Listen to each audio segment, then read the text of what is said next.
Welcome to Stories from the Village of Nothing Much. Like easy listening, but for fiction. I'm Kathryn Nicolai. I write and read all the stories you'll hear on the Village of Nothing Much. Audio engineering and sound design is by Bob Wittersheim.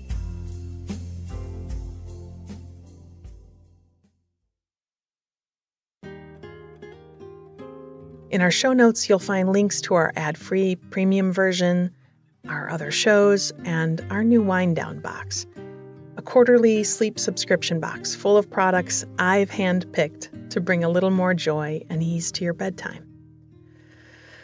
Oh, I'm so glad you're here.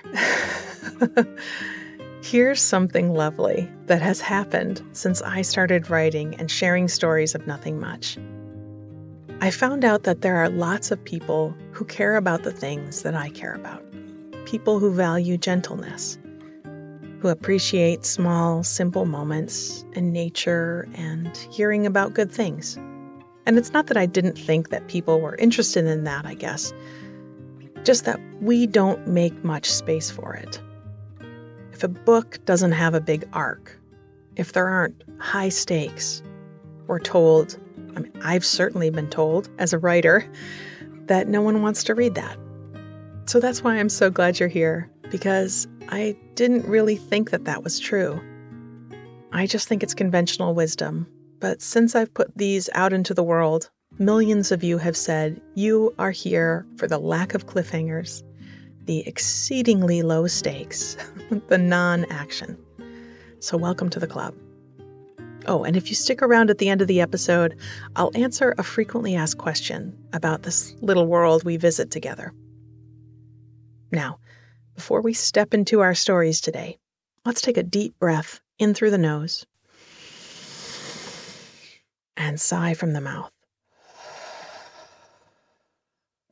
One more, like you mean it. Breathe in and let it out. Good. Our stories today follow 3 separate villagers through a summer day to see how they spend it. We'll start with Magic Words, a story about starting out on the right foot, a walk into town for breakfast, and the joy of following the subtle signs of the world around you on your way. Then we'll make a list of needful things and head out to the hardware store. Peruse the boxes of nuts and bolts, rows of plants, and shelves of tools, as we think through all we can create. Finally, we'll let the evening steer us in joyride as we roll the windows down and turn the music up.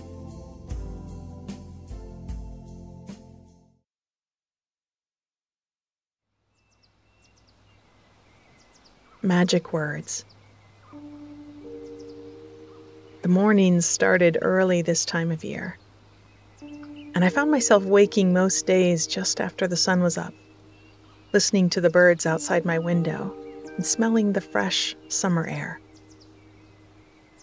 This morning, I caught the scent of last night's rainstorm. It had blown over, and the day would likely be sunny and clear, but that rain-soaked scent lingered and smelled so good. I thought of the clover growing around my front steps, the cosmos in their window boxes, and the black locust tree in my yard, all drinking deep and feeling refreshed. Just as I sat up in bed and began to stretch and blink at the morning light, I remembered what day it was. It was the first of the month, and I smiled and spoke my magic words aloud. Rabbit, rabbit. Maybe you have heard of this superstition. Just a silly tradition that some people follow, including me, for those words to be the first thing out of your mouth on the morning of a new month. It was supposed to bring luck and prosperity. And whether or not it did, it always made me smile, which is its own kind of good fortune and wealth. My rabbit habit had started me thinking about my first words most days, not just once a month. I found it was a way to lay a path for me to walk on for the rest of the day, just by organizing my thoughts. And speaking a word or two when I first woke up, I'd shape the way I'd move through the world. I'd close my eyes and open up a little question mark space inside myself. What needed my attention today? What direction should I lean in? Usually within a second or two, some thought would edge to the front and raise its hand, and I would speak its name out loud, saying, kindness, patience, fun, balance, whatever it was. Then through the day when I needed a nudge, I'd find it, having planted it in my head and heart at daybreak. So they were my magic words. Rabbit, rabbit being the less serious cousin of those daily mantras. It seemed like a good day to be a little less serious, too. From the window, I could see the puddles drying on the sidewalk, and the sun coming out bright and warm. A good morning to walk into town and treat myself to breakfast and a cup of coffee. Within a few minutes, I was stepping out of the house, pulling the door shut behind me and tromping across the damp lawn in my sandals. For a moment, I thought I might be chilled in my t-shirt, but as soon as I stepped out from under the shade of the locust tree and felt the sun on my skin, I was warmed through. I crossed the street and found a pace that woke me up. I love a walk in the morning, and I knew that being out in the sun at this part of the day would help my internal clock stay regulated, would help to give me a better night's sleep tonight. I turned at the corner and passed a yard edged with a newly built fence. The fresh cut wood smelled so good in the morning air. I slowed to breathe it in and to spy through the slats. The neighbor had a little brown dog that I'd met before on my walks, and lately he'd had a friend, a big greyhound, out in the yard with him. Funnily, I knew both their names, but had no idea what their humans were called, though we'd met more than once. Sure enough, when I peeked through the fence, I could see Crumb, the little one, digging a hole I was fairly sure he was not supposed to be digging, beside the patio, while Birdie the greyhound lay in a patch of sunlight, clearly well into his first nap of the morning. I chuckled under my breath at them, and Crumb caught me looking. He had a biscuit in his mouth, which he was just about to drop into the hole he'd dug, but now that I'd seen his hiding place, he huffed and trotted around the edge of the house to dig another. Oh dear, that second hole would be my fault. I walked on. I passed the corner grocery store and saw that their front window was full of beach umbrellas, little buckets with matching shovels, and even a few pool floats, blown up and ready to launch. I appreciated how little rhyme or reason this store had to its inventory. You could buy alfalfa sprouts, fireplace matches, little squares of homemade salted caramel, a lotto ticket, and a rainbow inner tube, all in one spot, about a 20th the size of the big grocery store outside of town. Maybe I'd stop on my way home and see what silly selections I could make. Just as I turned back to the sidewalk, I spotted something pale moving through the yard of the house opposite. And as my eyes focused, I realized what it was. A rabbit. A real rabbit. It had stopped in place as I walked closer and seemed unconcerned with me. It was munching on a hosta leaf, small cheeks moving at a clip. I stopped and just watched it for a bit.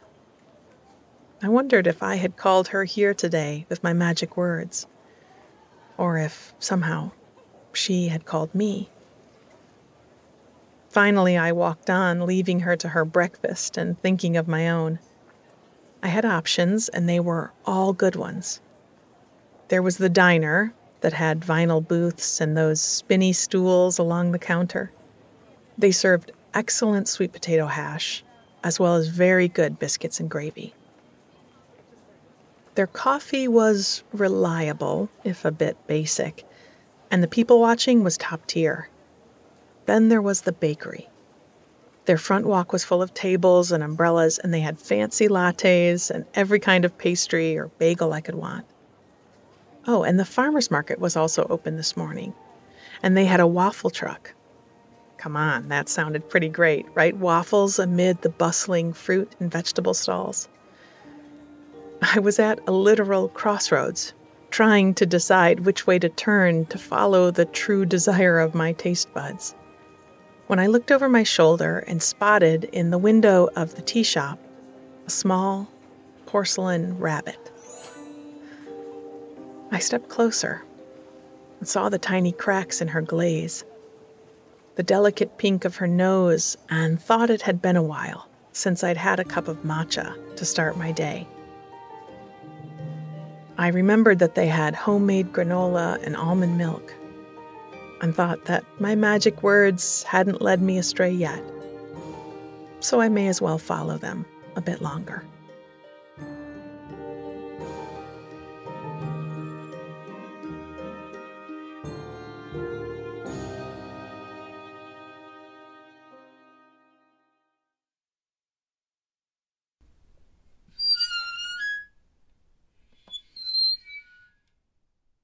The hardware store. The gate into the back garden was squeaking on its hinges. I'd noticed it today when I pushed through it with my dogs at my heels on our way to the vegetable patch.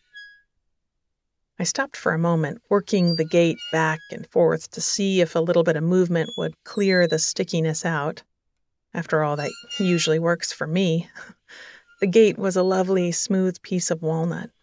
I'd planed it myself and hung it with wrought iron fittings that latched smoothly into place. The squeak persisted. It would need a bit of oil, and today seemed a good day to tend to it. I had a little list of projects, and I added the gate to it. There was the slow drip from the kitchen faucet, the slightly crooked shelf in the closet that needed a shim to even it out, the split in the leg of one of the kitchen chairs that could be set right with a bit of wood glue. I scratched out a list of needful things with paper and pencil and grabbed my car keys from the counter. I was headed to the hardware store. Hardware stores are long places, with shelves reaching back for miles, and that unmistakable smell that somehow manages to be on the clean side of dusty. All hardware stores have it. They are almost always dark and cool, even on the hottest days. And for those who like to build and mend and take things apart just to put them back together, they are as much a place to meet and discuss as they are to shop and buy. In fact, there was a small group of people standing in a loose circle at the front door, sipping coffee from paper cups and talking about which tools were the best for a particular job. I smiled as I walked past them, eavesdropping on their strong opinions. It reminded me of folks who live in big cities, who like to debate on the best way to get from one side of town to another, which subway or bus or secret one-way street to turn down. We, each of us, like to be the masters of some particular thing or another. It keeps us learning. I took my list from my pocket and ran my finger down the items. I needed oil for the gate, glue and shims, and a few odds and ends. I wandered up and down the aisles. I liked looking at the boxes and boxes of screws and bolts and fittings lined up neatly. Each one made precisely to be just the same as its fellows, and just one size up or down from its neighbors on either side. I passed some time picking through some woodworking tools, working out for myself how they were used, and deciding if I should add them to my collection. In the back of the store were tall stacks of freshly milled wood that had its own lovely, warm smell. There were shavings and sawdust on the floor, and it made me eager to make something in my workshop at home. I pushed through the swinging doors that led out to the garden center. The air was suddenly warm and a little thick, smelling sweetly of flowers and soil and mulch. There were long rows to stroll through. These were made of stacks of cinder blocks and plywood, every inch covered in flats of perennials and annuals and pots of herbs. There was a huge, healthy, split-leaf philodendron who had just unfurled a brand new, waxy, pale green leaf into the world. I stopped to touch the new leaf, to marvel at the veins and the softness. When it comes down to it, actually hugging a tree is usually a scratchy, unpleasant experience. But reaching out to touch a leaf or a petal, or to lay an open hand on bark or fruit, it feels very much like saying hello. There were tall fiddle figs and spiky arborvitaes and a sea of purple phlox. Have you ever noticed how lovely plant names are? Rhododendron and forsythia, wisteria and creeping clematis, primrose and aster and coleus and common purslane. My arms were filling up, and soon I turned back into the shop and headed to the counter with everything I needed and a few things that I didn't but was getting anyway. The man behind the register had owned this store as far back as I could remember, and he'd often helped me work out a plan for whatever project I had in mind. He laid everything from my basket out on the counter and had a good look at it all before he began to ring it up. You've got something loose, something squeaky, and something crooked. Am I right? We always played this game. Don't we all? I said with a laugh. Right enough, he agreed. As he packed my purchases into paper sacks, I squatted down to look at the shelves of candy bars and packets of gum and mints. Hardware stores always have lots and lots of candy to fortify you after all your hard work with something sweet. So I added a pack of peanut butter cups to the counter, paid for it all, and carried my sacks out to the car. On the drive home, I rolled the windows down and let the fresh summer air in. I ate my peanut butter cups and sang along to the music and thought about my list of projects and where to start. I'd fix that slanting shelf, then move into the kitchen to tighten the faucet and glue the chair leg. I'd oil the hinges on my gate and lay out my new tools in the workshop. I could take the dogs to search through the trails at the park for a good-sized piece of wood, a thick branch lately fallen from a tree that I could put on my lathe to turn and turn and turn into something. That was the promise of making and fixing in hardware stores. Mixed in with the waxing new leaves and the freshly sawn planks of wood and the nails to hold everything together, are discovery and purpose and usefulness.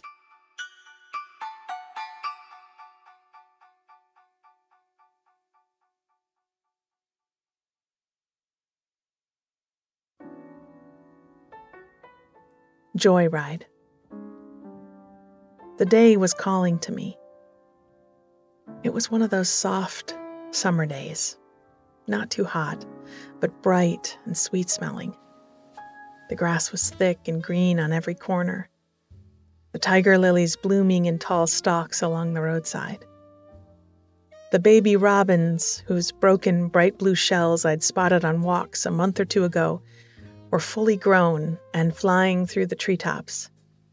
Kids had been out of school for long enough to have fallen into their summer schedules, and in the neighborhoods you'd spot a pile of bikes dumped on a front lawn, marking where they were playing. The cafes and restaurants downtown had tables and chairs set up for open-air dining, and the basketball court in the park was busy, with hurriedly assembled teams vying for the next win. On days like this, it calls to you to get out and enjoy it, to fall asleep under a big tree or wander down toward the river and sink your feet into the moving water. I was just ending my shift at the record shop. We'd been pretty busy today. The stores on either side of us were having sidewalk sales. And while we couldn't set our vinyl out in the sunny spot in front of our shop window without warping our records, we propped the door open and played the kind of slow, languorous jazz that made passers-by imagine, if only for a few minutes, that they were in a movie, probably one where they drove a convertible down a dusty desert road and their hat went flying off into the distance. I watched people on the sidewalk turn toward the music, stop and look in through the window, a subtle change in their faces as they spotted an album cover they loved, or took in our crates full of cassette tapes. They'd step in, their eyes adjusting from the bright day to the cool, dim shop, and you could feel the excitement of them being about to discover some new piece of music. When was the last time you flipped through a stack of records? When did you last treat yourself to a new album or book or piece of art? Some might think it unimportant, unessential, and of course that is the point. A life without the delights of what other humans can create with their minds and hearts and hands could probably be survived, but it would certainly only be half-lived.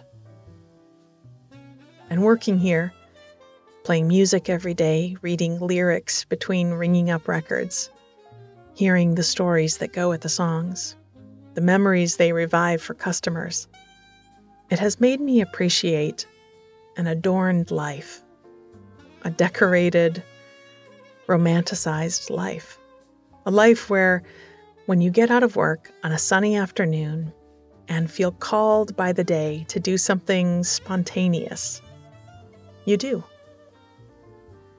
I walked through the streets and stopped to duck my head into the bookshop and wave to my friend behind the counter. A while back, we'd found an old armchair at an estate sale, and I'd helped her haul it into the shop. We'd wedged it behind the counter for her, swapping it out for the rather uncomfortable stool that had been there for years. Now she could sit with her feet propped up on a shelf under the counter, lean back and read while customers browsed. She had a new book open in front of her, just a few pages in her left hand and a couple hundred in her right, and I knew that meant she was just settling in. "What are you reading?" I asked as I leaned against the open doorway. "New book in my series," she said without looking up. Sounds like serious business." "It is. Can't talk, but you can pet Elfie before you go." I chuckled and stepped in and around the desk to squat down and pet her sweet dog Alphabet, Elfie for short. And he was short, some sort of dachshund, corgi, basset situation, but with some other bits in there too. He rolled over and I scratched his chest.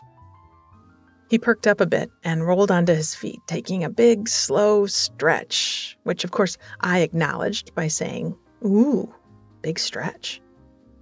He shook himself like he'd just climbed out of the lake and then looked at me as if to say, "Well, I'm up. Now what?" I looked up at his mom with her nose deep in her book and got an idea. A ride in the car on a sunny day with the music up and the windows down is already a pretty great thing. But if you add a dog into the equation, it gets much better. And we could drive to a park, take a walk. I could get him a puppy cone, and me a dish of that lemon sorbet I liked.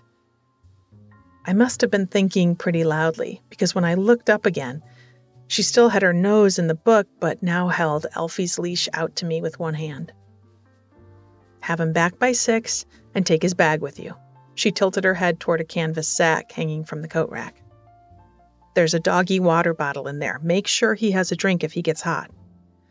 "Yes, Mom," I said as I clipped the leash to Elfie's collar. He tippy-tapped excitedly on the old wood floors as I slung the bag over my shoulder. "Have fun, kids," she called from behind her book. "We will have fun," I said to Elfie. I doggy-sat him plenty in the past, and he was happy to come with me. We stopped to sniff along the sidewalk, Elfie checking and responding to his P-mail at most of the trees. When we got to my car, I opened his door and he hopped up into the passenger seat. In his bag, he had a harness with a seatbelt connector, and I buckled him in. Soon the windows were down, and Elf had his head stuck out into the slipstream, his tail thumping against the seat back. I found some summer music to turn up and rested my hand on his back as we drove. This, I thought, is a joy ride.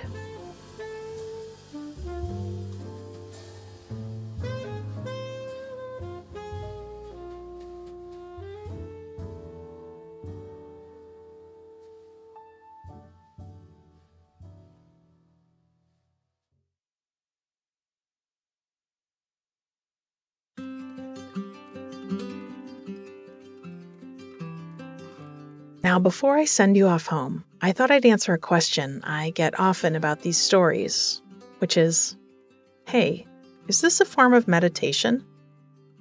When I listen, I find I get into a kind of zone where I'm more present, and that lasts a bit even after I'm done.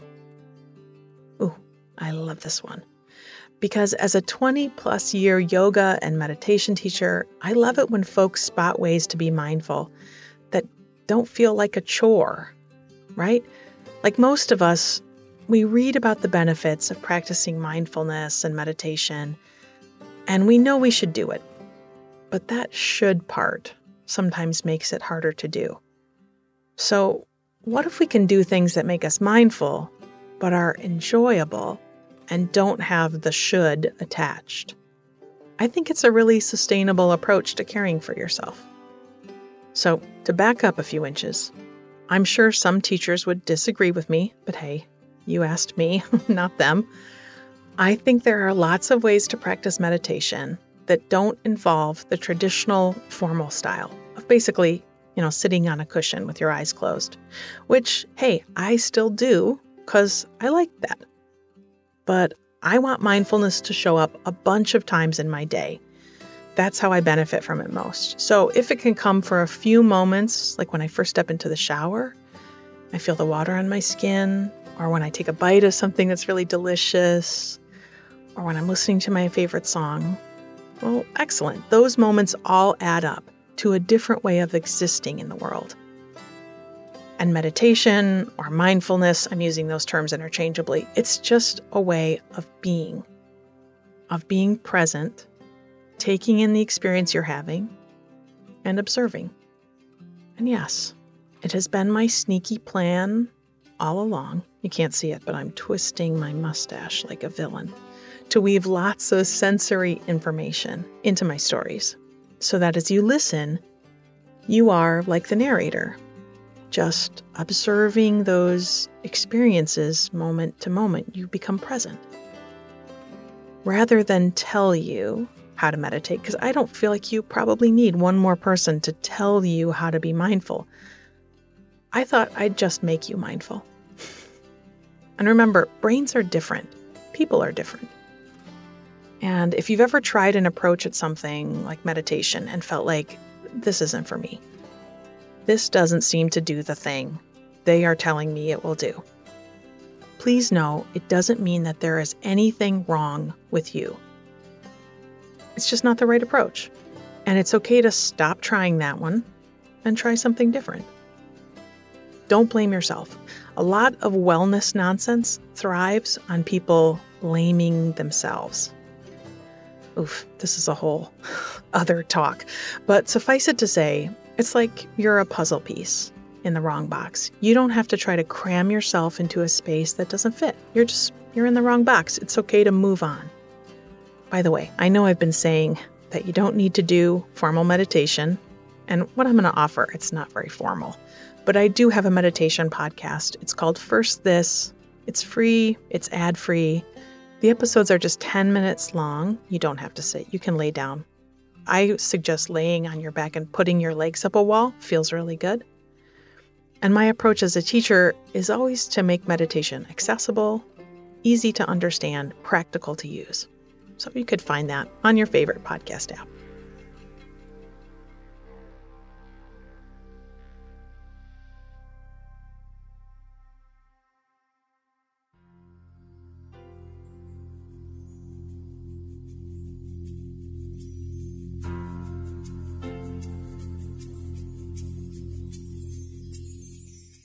Now, thank you for spending this time with me in a place I love to share. We'll be back next week with more stories of nothing much. Till then, be gentle with yourself and take time to daydream.